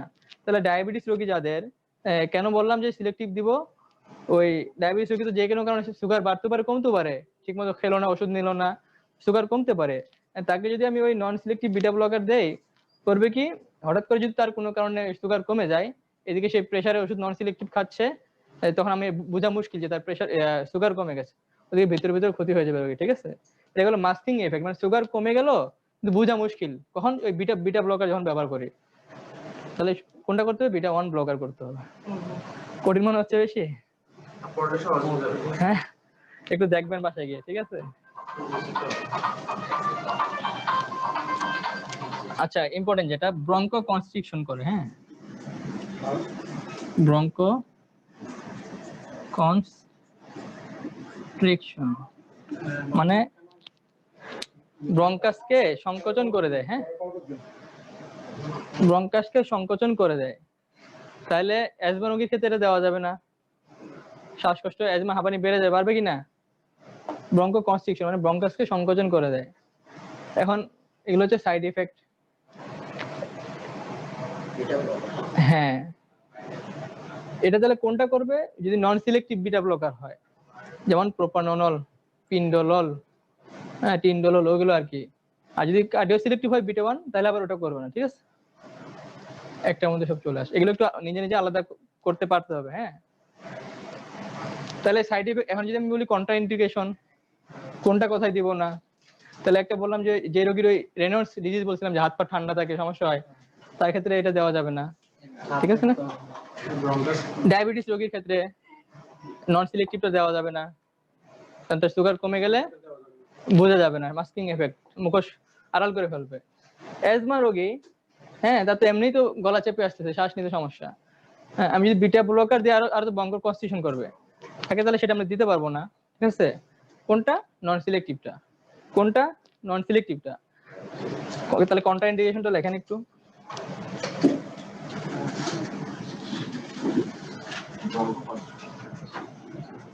ওই ব্রঙ্কো ডাইলেটেশন, ব্রঙ্কো স্পাজম বললাম না, ওটাই আর কি, ব্রঙ্কো কনস্ট্রিকশন বা কন্ট্রাকশন যেটা বলেন, এগুলো হচ্ছে সাইড এফেক্ট।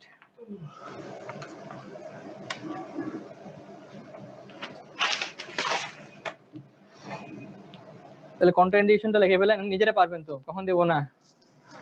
ডায়াবেটিক রোগীর, অ্যাজমা রোগীর। তবে এটা হচ্ছে সুবিধা হচ্ছে যে রিলেটিভ কন্ট্রা ইন্ডিকেশন, আমি বুঝাই বলতেছি একটু। Asthma, COPD, heart failure, heart block, diabetes, lipid,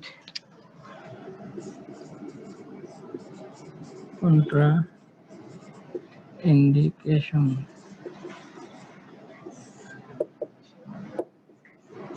কার? বিটা ব্লকারের। হ্যাঁ, আলফা ব্লকারটা একটা বলেছি, মনে আছে? সিওপিডি শব্দটার নাম শুনেছেন? হ্যাঁ হ্যাঁ, পালমোনারি ডিজিজ, ঠিক আছে? Heart block, beta blocker, beta blocker মানে বিটা ব্লকার কখন দেব না আমরা, ঠিক আছে? এবারও দেওয়া যাবে, সেটা কখন দেব সেটা বলতেছি। অ্যাজমা, সিওপিডি, হার্ট ব্লক, এতে লিপিড বেশি, হ্যাঁ মানে ডিসলিপিডিমিয়া বললাম, হ্যাঁ আপনার ডিসলিপিডিমিয়া শব্দটাই লেখেন, ঠিক আছে? আমি যদি লিপিড বেশি বোঝাচ্ছি। হ্যাঁ, এরপরে ডায়াবেটিক পেশেন্ট, বেটিক পেশেন্ট যারা ইনসুলিন নেয়, ঠিক আছে, উইথ ইনসুলিন, আপনার বাংলাও লেখেন না, ডায়াবেটিক পেশেন্ট যারা ইনসুলিন নেয়, ঠিক আছে? এটা হার্ট ব্লক মানে COPD, chronic obstructive pulmonary disease, এটাও শ্বাসকষ্টের একটা সমস্যা অ্যাজমার মতো। হ্যাঁ, অবস্ট্রাকটিভ পালমোনারি ডিজিজ লেখেন না, ক্রনিক অবস্ট্রাকটিভ। আপনাদের কি প্যাথোলজি সাবজেক্ট আছে? হয়েছে এগুলো না?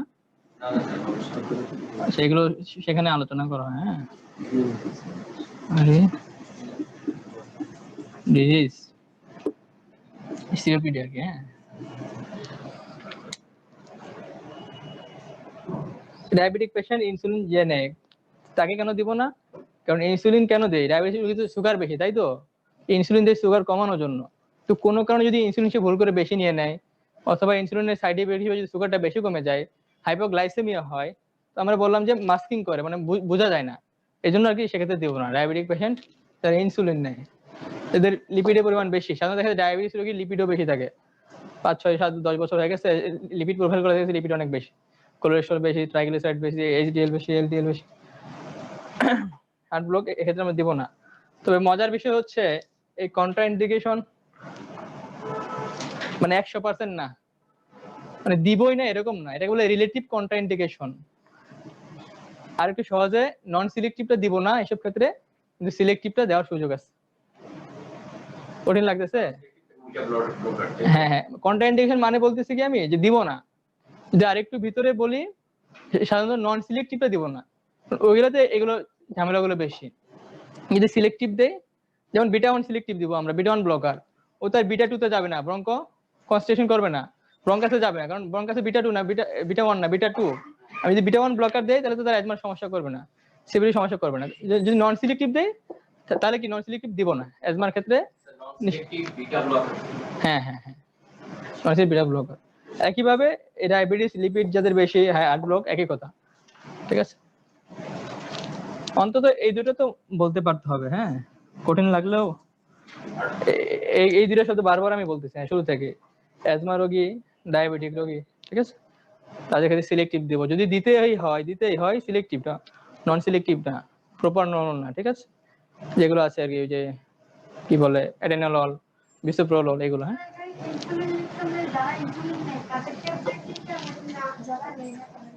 যারা নেয় মানে যেসব ডায়াবেটিস রোগী ইনসুলিন নেয় তাদের ক্ষেত্রে দিব না। কোনটা, আর যদি বলে যে কোনটা নন সিলেক্টিভটা, কোনটা দেওয়া যেতে পারে, হ্যাঁ বিটা 1 ব্লকার দেওয়া যেতে পারে, হ্যাঁ যারা ট্যাবলেট খাচ্ছে তাদের ক্ষেত্রে হতে পারে, কিন্তু ইনসুলিনটা ঝুঁকি বেশি আর কি। ট্যাবলেট যত তাড়াতাড়ি সুগার কমায়, ইনসুলিনটা তাড়াতাড়ি ডাইরেক্ট যাচ্ছে তো তাড়াতাড়ি কমায়, ঠিক আছে। রুট অফ অ্যাডমিনিস্ট্রেশন পড়ছেন না, ওরাল দিলে সময় লাগে, আইভি আইএম দিলে, সাবকিউটেনিয়াস দিলে একটু তাড়াতাড়ি করে, ঠিক আছে, এই আর কি। আর এর মোটামুটি এতটুকু, এর মধ্যে কোশ্চেন থাকলে করতে পারেন, হ্যাঁ।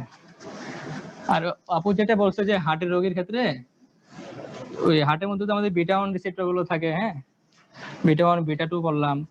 তো হার্টের রোগীর ক্ষেত্রে বিটা ব্লকার ব্যবহার খুব যাদের ক্ষেত্রে বুঝিনি, হ্যাঁ হ্যাঁ হ্যাঁ, ওটা কার্ডিওলজিস্টের চয়েস আর কি, কোনটা দিব আমরা ওখানে কি একটু বলো। কত দেওয়া যাবে না? মানে ঝুঁকি হচ্ছে নন সিলেক্টিভ দেওয়া, হ্যাঁ, নন সিলেক্টিভ দেওয়াটা ঝুঁকি বেশি। আবার ওনার কোশ্চেনটা আর একটু ভিতরের, যে রোগীর প্রেশারও আছে, আবার হার্টেরও সমস্যা আছে। আমার এই ব্লকার গুলো তো হার্টে কাজ করতেছে, নন সিলেক্টিভ যেটা ওটা বিটা 1 কাজ করবে, বিটা 2 তেও কাজ করবে, আর সিলেক্টিভ যেটা ওটা বিটা 1 আর হার্টে তো আমার বিটা 1 আছেই, সেটা এখন বিটা সিলেক্টিভ ব্লকার দেয় অথবা নন সিলেক্টিভ ব্লকার দেয়। হার্টের যদি সমস্যা হয় সেক্ষেত্রে দিব কিনা, হ্যাঁ, আমরা বললাম যদি হার্ট ব্লক হয় সেক্ষেত্রে দিব না, ঠিক আছে। এরপরে হার্টে তো বিভিন্ন ধরনের সমস্যা আছে, হার্ট অ্যাটাক হতে পারে, হার্ট ব্লক হতে পারে, অ্যানজাইনা হতে পারে, হার্ট ফেলিওর হতে পারে। হার্ট ফেলিওর, হ্যাঁ, হার্ট ফেলিওর মানে কি, ফেল মানে কি ব্যর্থ, পারতেছে না, হার্টের কাজ কি ব্লাডকে পাম্প করে বের করে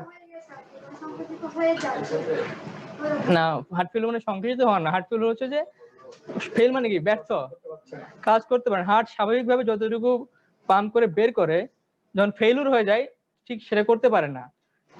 আমরা দেখলাম যে বিটা 1 কি করে, কি হার্ট রেট বাড়াই দেয়, কার্ডিয়াক আউটপুট বাড়াই দেয়, কন্ট্রাকশন বাড়াই দেয়, মানে বেশি বেশি ব্লাড বের করবে।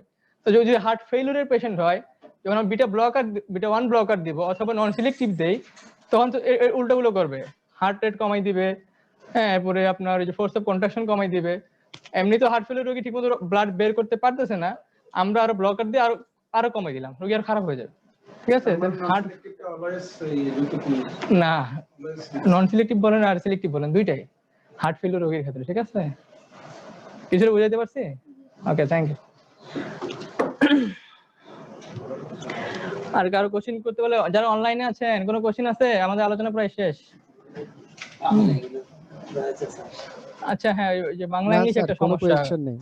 এর মধ্যে যদি কোনোটা বাংলা একটু আর একটু বলতে হয় বলেন, খাতা দেখে বলেন, যেটা ইংলিশ বুঝতে অসুবিধা হচ্ছে একটু আমি বাংলা একটু বলার চেষ্টা করব।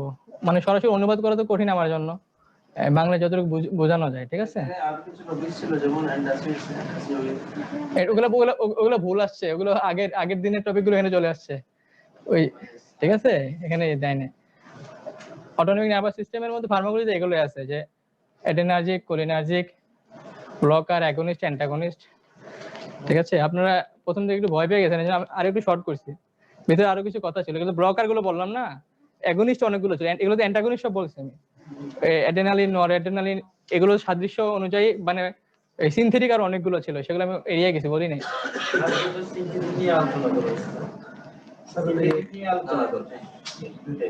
অত বেশি যাই নাই আমি, সিনথেটিক ভিতরে ঢুকি নাই আর কি, ব্লকার গুলোই বলছি। ঠিক আছে, তাহলে শেষ করে দেয়, হ্যাঁ, আল্লাহ হাফেজ, ভালো থাকবেন। এই বিটা 1 বিটা 2 বিটা 3 আছে কোনটা যে বিটা রিসেপ্টর, আমি বিটা 1 বিটা 2 লিখেছি, আর আলফা 1 আলফা 2 আলফা 3 লিখেছি, ঠিক আছে। আলফা 3 এর কথাটা আসলে স্যার না, আমি আনি নাই, হ্যাঁ, আলফা 3 আনি নাই তো। বলেন। আপনাকে কিছু আগে যেটা বলছেন, এখানে ভুলে গেছে, হাত ভুলে গেছে, কি বলা যায়?